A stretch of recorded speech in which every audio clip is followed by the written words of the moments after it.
Hey everyone, I wanted to do a video on the Eskimo Z71, a review. I've owned this particular Z71 for 3 years now.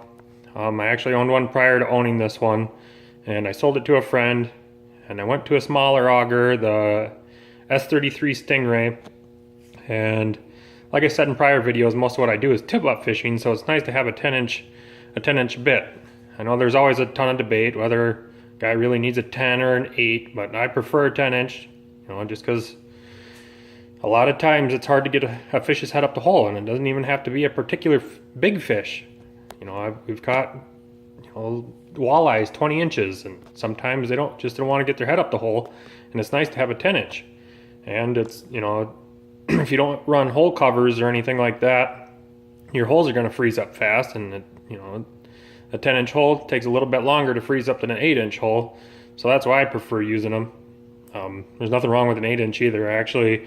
This didn't make it in my ice fishing collection video, but I actually just bought this off one of the Facebook buying and selling pages for 40 bucks the other day. It's an 8-inch bit, so I'll probably actually put that on my Z51 this year. So I have a 8-inch and a 10-inch. That one's got a 10-inch on it too.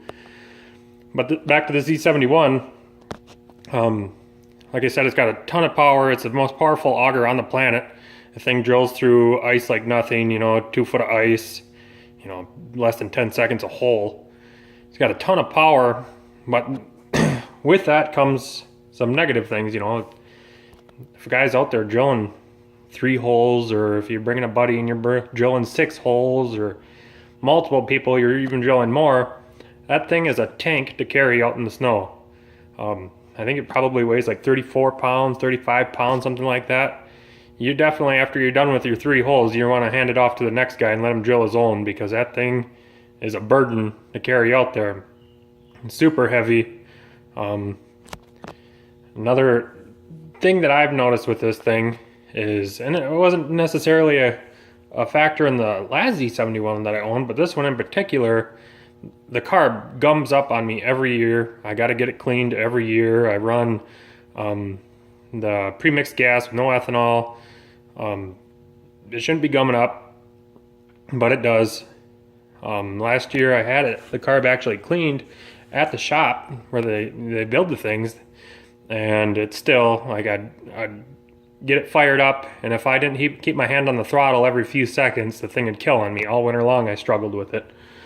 So I gotta look into figuring out what's possibly going on, why the thing has such major carb issues every year.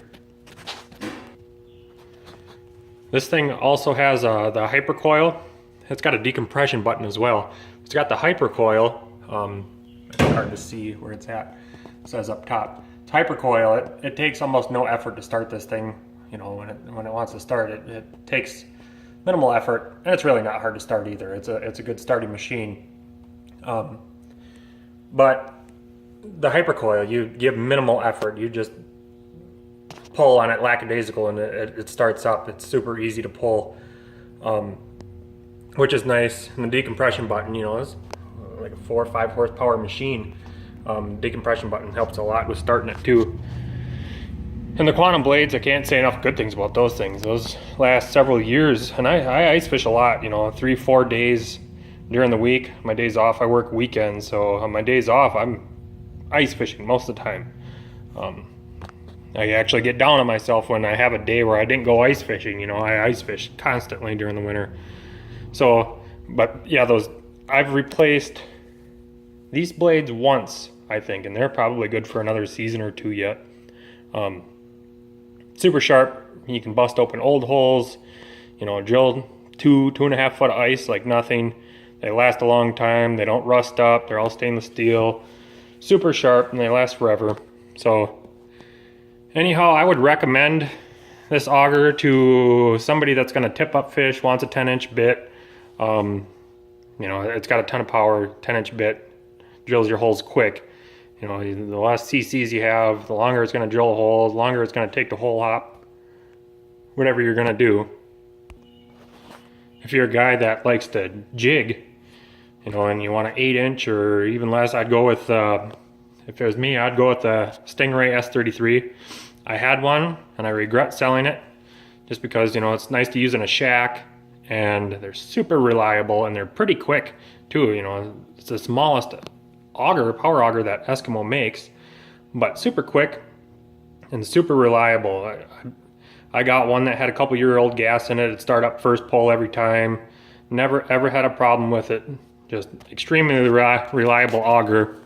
Ran always better than these bigger Shark models. I haven't had a problem with the Z51 so much, but these Z71s, the carb seems to be an issue. I hope this video helped. Comment down below with your experience with these augers. You know, I'm here to learn just as much as you guys are. So leave a comment below, ask questions, let me know what I forgot about the auger, and thanks for watching.